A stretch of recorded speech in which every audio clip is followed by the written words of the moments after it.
29 November 2023 ICC বিশ্বকাপে বাংলাদেশের ব্যর্থতার কারণ অনুসন্ধানে বিসিবি গঠন করে 3 সদস্যের কমিটি। এরপর করা হয় বেশ কয়েকটি মিটিং, যেখানে ডাকা হয় বিশ্বকাপ দলে থাকা ক্রিকেটারদেরও। দলের সঙ্গে ভারতে যাওয়া নির্বাচকদেরও বক্তব্য নেয় মাহবুব আনাম, আকরাম খান ও এনায়েত হোসেন সিরাজের মূল্যায়ন কমিটি। কিন্তু গোপনীয়তার দোহাই দিয়ে গণমাধ্যমে তার কিছুই জানানো হয়নি।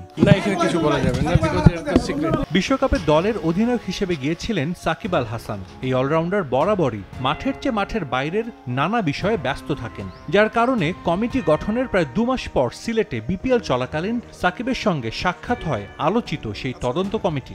বিশ্বকাপ দলে না থাকলেও সিলেটে তামিম ইকবালের বক্তব্য শুনেছিলেন বিসিবির সেই পরিচালকরা। গেল বছর জুলাই থেকে অবসর সহ নানা ইস্যু আবর্তিত হয়েছিল তামিমকে ঘিরে। কালক্ষেপণের কারণে একটা সময় আলোচনার টেবিল থেকেই হারিয়ে যায় এই ইস্যু। এরই মধ্যে চলে আসে আরও একটা বিশ্বকাপ, যেখানে জন্ম দেয় আরও অনেক ঘটনার। তদন্ত কমিটিতে থাকা আকরাম খান গেল মাসে বলেছিলেন জনসম্মুখে আনা উচিত সেই রিপোর্ট। আমাদের ওয়ার্ল্ড কাপের মূল্যায়নটা পারফরমেন্স খারাপ ছিল, ওটার মূল্যায়ন করতে সেটা আমরা করেছি এবং সেটা আমরা বোর্ডকে জমা দিয়েছি। এবং 2-1 জনের নামে আপনার অভিযোগ ছিল, বাট সেগুলো আমরা যা পেয়েছি সেটাও কিন্তু ওই রিপোর্টে আমাদের দেওয়া আছে। যেহেতু এখন নতুন বোর্ড আসছে, বোর্ড যদি সিদ্ধান্ত নেয় তাহলে অবশ্যই সেটা আপনার পেয়ে যাবেন। এর পরপরই বিসিবি সভাপতি ফারুক আহমদও বলেছিলেন জনসম্মুখে প্রকাশ করা হবে সেই রিপোর্ট।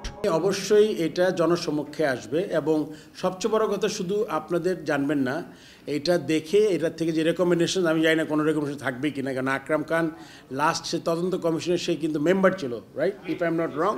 সে যখন এটা জনসম্মুখে দেখতে চায়, সো আমি তো তাহলে অবশ্যই দেখতে চাই এবং এটা দেখে আমি কাজ করতে চাই। কিন্তু প্রায় 1 মাস হতে চলল বিসিবি সভাপতির সেই বক্তব্য দেয়ার। এখন পর্যন্ত সেই রিপোর্ট প্রকাশ করা হয়নি।